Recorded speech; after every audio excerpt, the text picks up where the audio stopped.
ಬದಲಾಯಿಸಕ್ಕೆ ಆಗ್ತದನ? ಇವತ್ತು B J ಪಿಗೆ ಅಧಿಕಾರ ಕೊಟ್ಟರು 2.84 ಲಕ್ಷ ಜನರಿಗೆ ಉದ್ಯೋಗ ಕೊಡೋಕೆ ಆಗ್ತದನ?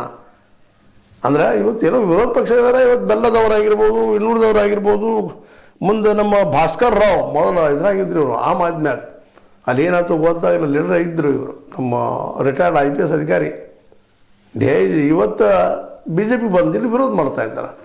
ಇವ್ರಿಗೆ ಅದು ಸಾಧ್ಯದನ 2.84 ಲಕ್ಷ ಜನಕ್ಕೆಲ್ಲ ಉದ್ಯೋಗ ಕೊಡೋದು?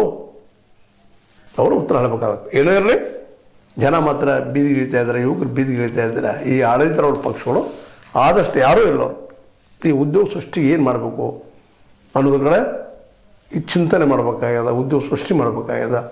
ಇಲ್ಲಿ ಎಲ್ಲ ಸಮಸ್ಯೆಗಳಿಗೆ ಒಂದೇ ಉತ್ತರ, ಎಲ್ಲರಿಗೂ ಉದ್ಯೋಗ ಸಿಗುವಂಥ ಒಂದು ವ್ಯವಸ್ಥೆ ತರಬೇಕು. ತರೋರು ಯಾರು? ಯಾಕಂದ್ರೆ ತರಕ್ಕೆ ಹೊಂಟವ್ರು ಇವತ್ತು ಭ್ರಷ್ಟ ರಾಜಕಾರಣಿಗಳು, ಭ್ರಷ್ಟ ಅಧಿಕಾರಿಗಳು, ಎಲ್ಲದರಲ್ಲೂ ಕಮಿಷನ್ ಹುಡುಕೋ ಜನ ಇವರು. ಎಲೆಕ್ಷನ್ ಯಾಕಂದ್ರೆ 500,000 ಕೊಟ್ಟಿರ್ತಾರೆ, ಅದಕ್ಕೆ ನಾವು ಕಮಿಷನ್ ನೋಡೋರಪ್ಪ ಅಂತ ಹೇಳ್ತಾರೆ.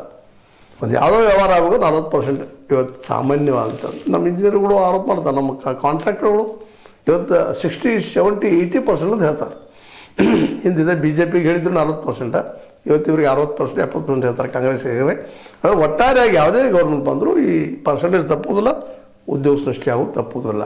ಈ ಪರಿಸ್ಥಿತಿದಾಗ ಪಾಪ ನಮ್ಮ ಯುವಕರು ಇವತ್ತು ಸ್ವತಂತ್ರ ಏನು ಸಂಸ್ಥಾದ ಬೆಂಗಳೂರದ್ದು ಒಂದು ಉದ್ಯಾನವನ ಅಲ್ಲಿನ ಸ್ಟ್ರೈಕ್ ಮಾಡ್ತಾ ಇದ್ದಾರೆ. ಅವ್ರು ಯಶಸ್ವಿ ಆಗಿಲ್ಲ ಅನ್ನೋದು ಎಲ್ಲರ ಬೇಕೆ, ಆದರೆ ಆಗ್ತದೇನು ಅನ್ನೋ ಪ್ರಶ್ನೆ.